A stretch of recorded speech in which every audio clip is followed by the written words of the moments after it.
आप सभी को नमस्ते। मेरे मंच the Bihar teacher history maker, मेरा मोबाइल मेरी शिक्षा।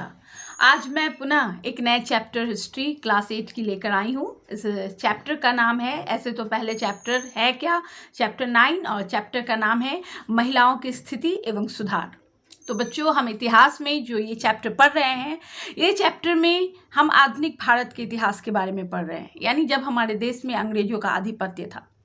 तो आपको ये जो चैप्टर ये आपको बताता है, आपके किताब में ही लिखा हुआ है कि हमारा समाज कुरीतियों से भरा था। आज हम लड़कियां भाग्यशाली हैं, हम आज़ाद भारत में जन्मे हैं, हमें हमारे अधिकार मिले हैं, हमारे कर्तव्य हैं, और हम कंधे से कंधा मिलाकर अपने समाज के हर क्षेत्र में हम अपने समाज के एक स्तंभ के रूप में कार्य कर रहे हैं। और हमारी अहमियत है, महिलाओं की स्थिति बहुत अच्छी है पहले से। लेकिन पहली स्थिति ऐसी नहीं थी। पहले महिलाओं को शिक्षा ग्रहण करने का भी अधिकार नहीं था। पहले महिलाओं को सिर्फ एक वस्तु के समान प्रयोग किया जाता, यानी महिलाओं को कोई अधिकार नहीं था। घर में रहती, घर में बच्चे जन्म करती, घर में बच्चों को बड़ा करती, घर का लालन पालन करती। अगर इसमें महिलाओं के साथ कोई गलती हो जाती या उनके पति कोई दूसरा विवाह कर लेते तो उनको घर से निकालकर बाहर भी कर दिया जाता। यानी महिलाओं की स्थिति बद से बदतर थी। प्रयोग की वस्तु मात्र इनको समझा जाता था।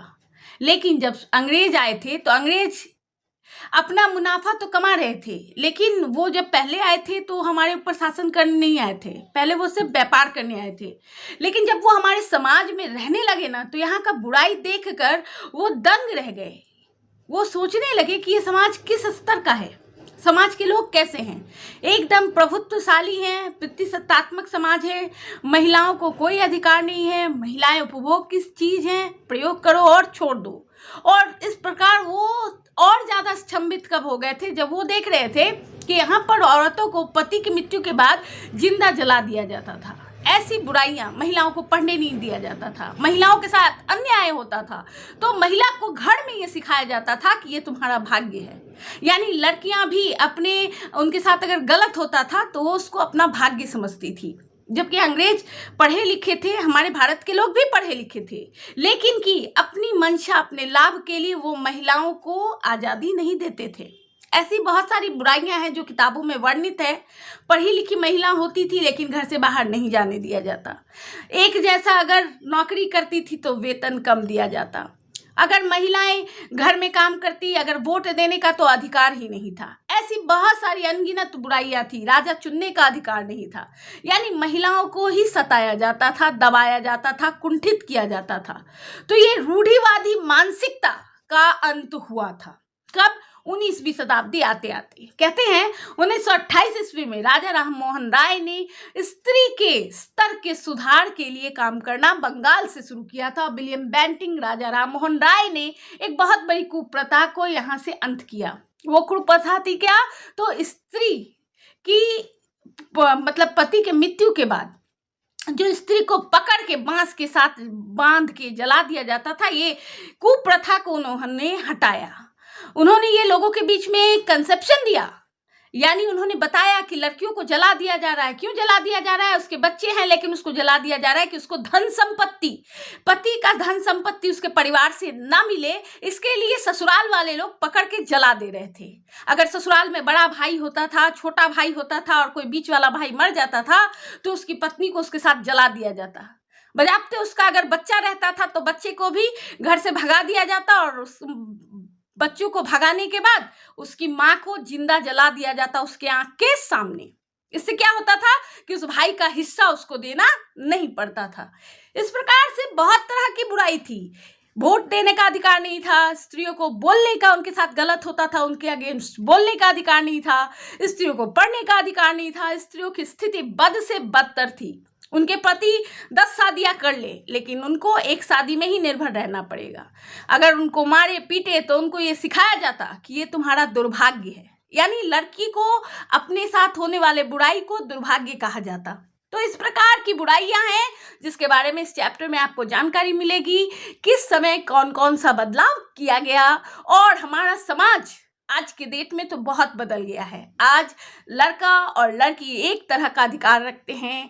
आज लड़कियों को भी परिवार के संपत्ति में, पिता के संपत्ति में अधिकार है। ये सारी चीजों की जानकारी आपको अब मैं इस पाठ के माध्यम से दे रही हूँ। जैसा कि आज का हमारा जो वर्तमान समय है, लड़कियों को स्कूल जाने का अधिकार देती है, लड़कियां लड़कों के साथ हर काम में कंधे से कंधा मिलाकर काम करती हैं, विश्वविद्यालय में पढ़ती हैं, नौकरी प्राप्त करती हैं, लेकिन पहले ऐसा नहीं था। जैसा कि आप जानते हैं, महिलाओं की स्थिति में सुधार लाने के लिए बहुत सारे उपाय किए गए और तब अंग्रेजों द्वारा इसमें अपनी अहम भूमिका निभाई गई। जैसा कि आपके किताब में ही वर्णित है कि प्रथाओं की आलोचना अंग्रेजों ने की थी। जैसे कि जेम्स मिल ने अपने किताब में लिखा था, जिसमें उन्होंने कहा था कि यह बहुत गलत है, और इसमें उन्होंने कहा था कि शिक्षित तो भारतीय तो है, परंतु इनके जीवन में आज भी पुरानी विचारधाराएं संलिप्त हैं,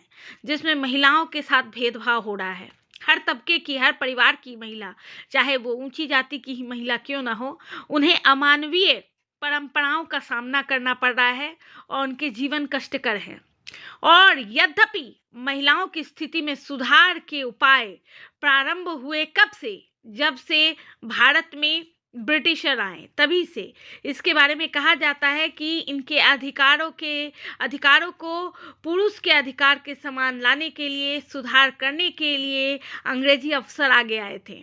इन बाध्यताओं पर भी उन्होंने प्रकाश डाला और उन्होंने बताया कि महिलाएं कभी भी लाभान्वित नहीं हुए हैं, उनके साथ हमेशा कुप्रथाएं लगी हुई हैं और जिनका वो विरोध भी नहीं कर सकती हैं। संकीर्ण भावनाओं से इनका समाज घिरा हुआ है। महिलाओं की स्थिति पर उन्होंने बहुत बड़ा विचार दिया। पढ़े लिखे भारतीयों में भी यह बोध हुआ कि सामाजिक सुधार, राजनैतिक स्वतंत्रता, आर्थिक विकास एवं राष्ट्रीय चेतना को बढ़ाने में महिला उत्थान एवं एक आवश्यक कड़ी है और इसके लिए सभी को आगे आना होगा। तब शिक्षित लोगों ने कदम बढ़ाया और इस क्रम में रूढ़िवादी विचार से उत्पन्न संकीर्ण मानसिकताओं को दूर करने की प्राथमिकता दी गई। एक नई चेतना जागने की प्रयास किए गए और इस दृष्टिकोण से लोगों ने कार्य करना शुरू किया, जिसमें अंग्रेजों ने बहुत हद तक भारतीयों की सहायता भी। जैसा कि हम सभी जानते हैं कि हम भारत में महिलाओं के साथ अत्यंत ही घृणित कार्य किए जाते थे, जिसमें सबसे बड़ा घृणित कार्य था सती प्रथा, जिसके बारे में सबसे पहले आगे बढ़कर जिसको रोकने का प्रयास किया गया किनके द्वारा, तो राजा राम मोहन राय के द्वारा। चूँकि कट्टरपंथी वर्ग सती प्रथा का समर्थन करते थे, इसलिए राजा राम मोहन राय के अनुरूप तत्कालीन governor general Lord William Bentinck ने 1829 में कानून बनाकर सती प्रथा का भारत में अंत करवाया था, जिसका वर्णन इतिहास की किताब में है। आपके सामने बच्चों राजा राम मोहन राय जी की तस्वीर है।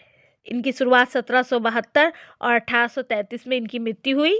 राजा राम मोहन राय ही वह पहले भारतीय थे जो आधुनिक युग के प्रणेता कहे जाते हैं। क्योंकि इन्होंने सती प्रथा को बंद करवाया था भारत में। एक ऐसी अमानवीय प्रथा जिसमें एक औरत के विधवा हो जाने पर उसके पति के साथ उसको जिंदा जलाने की व्यवस्था थी। इस प्रथा को बंद करने का श्रेय भारत के राजा राम मोहन राय जी को जाता है, जो कि एक बहुत बड़े समाज सुधारक थे। इन्होंने कलकत्ता में ब्रह्म समाज की स्थापना कर एक सुधारवादी संगठन बनाया, जिसे बाद में ब्रह्म समाज के नाम से लोग जानते रहे। यह संगठन महिलाओं के लिए समानता के अधिकार का हमेशा पक्षधर रहा। अतः इनकी स्थिति सुधारने के लिए राजा राम मोहन राय ने पश्चिमी शिक्षा के प्रसार को बहुत ज़्यादा प्रोत्साहित किया। कई भाषाओं के ज्ञाता, संस्कृत, फारसी, यूरोपीय भाषाओं का ज्ञान होने के कारण विभिन्न धर्म ग्रंथों का तुलनात्मक अध्ययन कर उन्होंने पाया कि सभी धर्मों में सद्गुण है। अतः राजा राम मोहन राय अत्यंत ही उदारवादी विचारधारा के पक्षधर रहे और इन्होंने ही भारत में महिलाओं की, अगर हम कहें, सबसे पहले स्थिति सुधारने के लिए अपने तरफ से पूरा प्रयास कर स्थिति को सुधारा, कानून बनाया और तब जाकर भारत में महिलाओं को सती करने की प्रथा को बंद किया गया, जो एक बहुत बड़ी दोष थी, एक बहुत बड़ा निर्मम और एक बहुत ही बड़ा आलोचनापूर्ण कार्य, घृणित कार्य था। इसको इन्होंने बंद करवाया। आपके सामने भारत के प्रमुख समाज सुधारकों की तस्वीर अभी उपस्थित है, जिन्होंने भारतीय समाज में व्याप्त बुराइयों को बहुत हद तक दूर किया। इसमें राजा राममोहन राय तो थे ही, जिन्होंने ब्रह्म समाज की स्थापना की और सबसे पहले सती प्रथा का उन्मूलन किया। दूसरा नाम इसमें आता है ईश्वर चंद्र विद्यासागर जी का। तीसरा नाम आता है रमाबाई। चौथा नाम आता है स्वामी दयानंद सरस्वती जी का। और पांचवा नाम आता है स्वामी विवेकानंद जी का। इन सभी महान महापुरुषों ने भारत में व्याप्त बुराइयों को बहुत हद तक पाटने का काम किया। जैसा कि हम सभी जानते हैं, ईश्वर चंद्र विद्यासागर द्वारा विधवा पुनः विवाह की मान्यता को प्रदान किया गया। अंग्रेज सरकार के तत्कालिक गवर्नर लॉर्ड डलहौजी ने उनके सुझाव को मानते हुए वर्ष 1856 में विधवा विवाह के पक्ष में कानून पारित किया। उसी प्रकार रमाबाई संस्कृत की महान विद्वान पंडित थी और हिंदू धर्म महिलाओं को दमन करने वाले नियमों को वो विरोध करती आती थी। उन्होंने ऊंची जाति की हिंदू महिलाओं की दुर्दशा पर भी किताब लिखी थी। उन्होंने पूना में एक विधवा गृह की स्थापना की, जो विधवाओं को स्वावलंबी बना सके। यह शारदा सदन के नाम से जाना जाता है। रमाबाई ने बाद में ईसाई धर्म ग्रहण किया एवं विधवा होने के बावजूद पुनः विवाह किया, जिससे रूढ़िवादिता धीरे धीरे खत्म होने लगे। स्वामी दयानंद सरस्वती जी के बारे में क्या कहें। स्वामी दयानंद सरस्वती ने आर्य समाज की स्थापना की। आर्य समाज ने सामाजिक असमानता को दूर करने का हर संभव प्रयास किया, जिसमें मूल रूप से महिला उत्थान के लिए शिक्षा पर बल दिया गया। आर्य समाजी बाल विवाह का विरोध और विधवा पुनः विवाह का समर्थन करते, वेदों को परम सत्य मानते हुए स्त्री के उत्थान तथा जाति प्रथा के बंधन को कमजोर करने में ये बहुत प्रभावकारी हुए। इसी क्रम में स्वामी विवेकानंद जी का नाम आता है।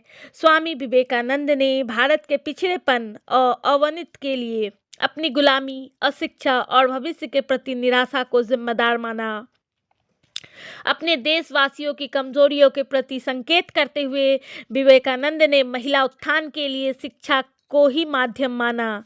शिक्षा के प्रसार में वह महिलाओं की गरिमा को बनाए रखना चाहते थे, जिससे भारतीय संस्कृति का आदर पश्चिमी जगत में हमेशा व्याप्त हो। क्रमशः इसी के क्रम में इन्होंने हमेशा स्त्री शिक्षा पर बल दिया और 1893 में अमेरिका के शिकागो नगर में आयोजित विश्व धर्म सम्मेलन में हिस्सा लेते हुए भारत की गूढ़ दार्शनिकता का प्रभाव भी स्वामी विवेकानंद जी ने स्थापित किया। इसी क्रम में सैयद अहमद खां, नरोजी, फर्दोनौजी, बाल विवाह एवं विवाह की उम्र इत्यादि बहुत तरह के कठोर कानूनी कार्रवाई हुए, जिसमें शिशु हत्या का प्रचलन, विशेषकर भारत में उत्तर और पश्चिम क्षेत्रों में जो बुराई थी, इस अमानवीय परंपरा को 1870 में अवैध घोषित किया गया। 1870 के एक विशेष अधिनियम के द्वारा इसे अपराध माना गया। इसमें हमने ये देखा कि किस प्रकार शिशु हत्या यानी कि जो पहले लिंग अनुपात देख लेते थे और स्त्रियों को ख़त्म करते थे, इस प्रथा को समाप्त किया गया। उसी कड़ी में 19वीं सदी के आखिर तक खुद महिलाएं भी अपनी स्थिति को सुधारने के लिए आगे बढ़ी। उन्होंने किताबें लिखी, पत्रिकाएं निकलवाईं, स्कूल और प्रशिक्षण केंद्र खोले, महिलाओं को संगठित किया। ऐसे अन्य राष्ट्रीय महिला संगठन स्थापित हुए, जिन्होंने राष्ट्रीय महिला परिषद, अखिल भारतीय महिला सम्मेलन जैसे महिला मोर्चाओं को तैयार किया, जो महिलाओं के बीच जागरूकता फैलाने का कार्य आज भी कर रही है। इस प्रकार हम ये कह सकते हैं कि आधुनिक काल सच में आधुनिक काल था। इसने हर क्षेत्र में बदलाव किया। महिला, पुरुष, जाति, प्रथा, भेदभाव, अंग्रेजों को भी हटाया। हमने अपने अधिकारों को संरक्षित किया, सुरक्षित किया, जागरूक हुए, शिक्षा पर जोर दिया। आज वही परिणाम है कि हम सभी पढ़ लिख कर आगे बढ़ रहे हैं और समाज आगे बढ़ रहा है, देश आगे बढ़ रहा है और हमेशा आगे बढ़ेगा। इसी संकल्प को लेकर समाज सुधारकों ने अपने कार्य किए थे और ये कार्य आज भी चल रहा है, आगे भी चलेगा। अन्याय कभी किसी के साथ ना हो, इसके लिए पहले भी समाज सुधारकों ने अपने विचार दिए। आज तो ये कानून ही बन गया है, अधिकार सुरक्षित हैं, संरक्षित हैं। जैसे स्त्री, जैसे पुरुष समाज के कल्याणकारी एक स्तंभ है, उसी तरह महिलाओं को भी कल्याणकारी स्तंभ के रूप में देकर और इनका संरक्षण किया जा रहा है। आज के डेट में महिलाएं हर वो काम कर रही हैं, वो पुरुष और महिला का भेद बहुत हद तक कम हुआ है। इसमें बहुत बड़ा योगदान है और इस योगदान को हम भूल नहीं सकते।